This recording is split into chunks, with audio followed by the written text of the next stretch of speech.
ADV 160 ni sebenarnya dah hantar kat bengkel lain, tapi bila bengkel tu dengar sekali bunyi je dia terus tutup enjin, dia kata motor ni kena overhaul.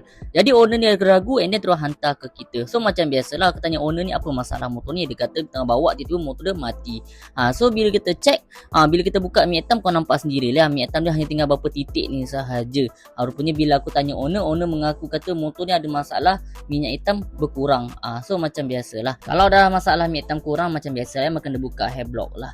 So macam biasalah, benda buka hair block pertama kita kena buka bahagian seat. Mana-mana motor kan kau kena buka bahagian seat, tak boleh nak buat apa kalau skuter ni. Tapi yang unik motor ni, bila aku buka bahagian seat, wah asyik ada wifi So bini dia boleh detect owner ni pergi mana-mana tanpa bini dia rasa was-was. Senang. So macam biasalah, motor ADV 160 ni nak buka, kau buka dua skru bawah ni, kau buka skru L-bar, and then kau cabut je, tarik keluar, dah settle masalah motor ADV 160 ni. And then lepas cabut kita letak ke arah setempat, and then aku tampal nombor plate. Kenapa aku tampal nombor plate? Sebab apa?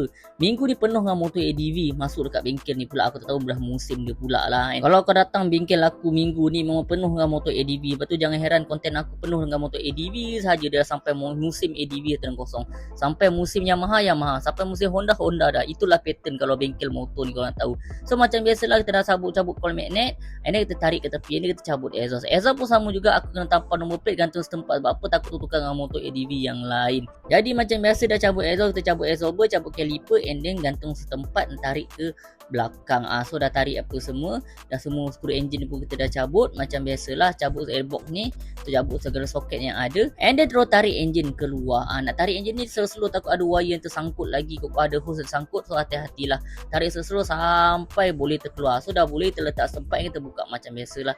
Motor ni kalau ada masalah minyak hitam kurang, macam biasa kita akan buka top set. Sebenarnya kes motor ni sebenarnya aku dah tahu dah, motor ni tak perlu sampai level overhaul pun, just bahagian head block saja dah settle masalah motor ni. So macam biasalah, dah buka, kita cabut water pump. Bila cabut water pump tengok tak ada masalah, yang ni kita buka bahagian cape head.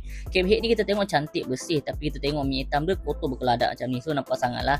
Ini kalau minyak hitam warna macam ni, maksudnya minyak hitam ni warna minyak hitam tu terbakar. So minyak hitam kering macam gini lah, tapi dia punya head still okay, tak warna hangus terbakar. So maksudnya motor ni dalam tempoh terbakar tu tak lama, sekejap sahaja. So motor ni road kemungkinan besar memang selamat, tak ada masalah pun. Cuma oil pump je kena hati-hati, sebab motor ADV 160 ni oil pump memang agak sensitif. Kalau kes macam ni memang oil pump aku kena berjaga, tapi tengok condition block dulu. And then macam biasa kita cabut head, and then kita tengok gasket head pertama kita akan tengok lah. Bila kita tengok gasket head, kita dah confirm lah, kita dah tahu gasket memang confirm terbakar. Sebab apa gasket terbakar? Sebab motor ni overheat. Bila minyak hitam berkurang, so enjin jadi panas, sebab pelincir tak ada, jadi dia akan makan dekat gasket head. Gasket akan terbakar, so akan rupa macam ni. So macam ni condition ni, gasket ni memang tak boleh pakai balik, memang kena buang, pakai baru. Ni head biasanya kalau kes minyak hitam, head biasanya tak perlu nak kena skim.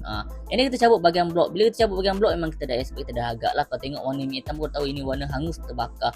Blok memang dah selamat, blok memang dah calah habis. Ini condition minyak hitam dah kering. Tapi kalau motor ADV 160, untuk pengetahuan korang, kalau ada masalah minyak hitam kering, blok calah, benda pertama kau kena suspect ialah oil pump juga. Sebab biasanya memang oil pump akan tangkap, oil pump akan makan juga. So oil pump dah agak sensitif. Kau tengok bahagian piston pun memang dah calah habis, tak boleh nak buat apa.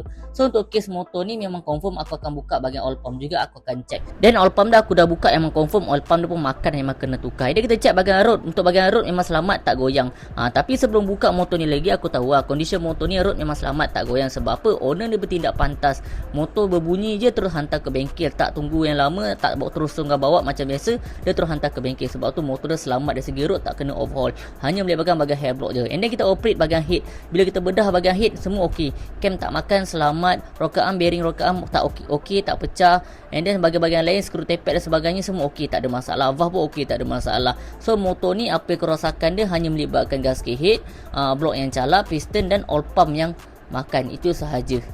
So macam biasalah, sebelum kita proceed kerja, kita update dulu ke owner segala kerosakan yang kita jumpa, and then estimate berapa quotation dan harga kos yang terlibat. So selagi owner tak approve, kita takkan buat. So bila kita owner dah approve, baru kita jalankan kerja baiki macam biasa. So macam biasa, untuk korang ada masalah untuk skuter, boleh hantar ke Dana Garage TTDI Kajang yang specially sebagai enjin skuter.